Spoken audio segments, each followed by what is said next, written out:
នត្រជាសឆាប់ឡើងជឿគេ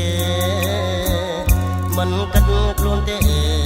ការព្រួយប្រែដោយគ្មានល្បិចស្នៀតសុភ័ក្រមានគល់មិនយល់វាអាចចាក់ក្លៀតសាងស្នេហ៍ថ្មីទៀតហាំងដូចតែងៀនដែលខំឆ្លៀតព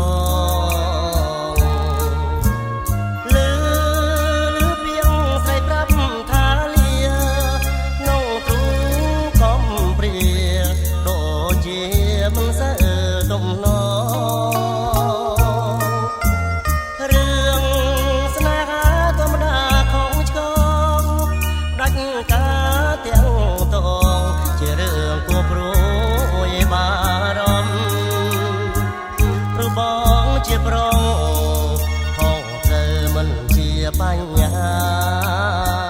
ក្នុងផ្លូវស្នេហាគ្មាននរណា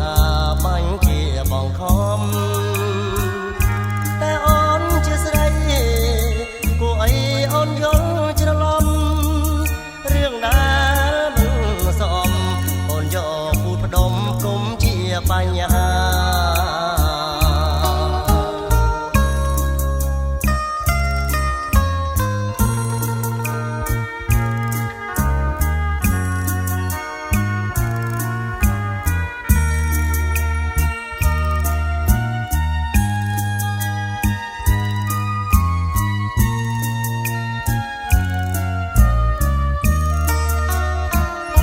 ប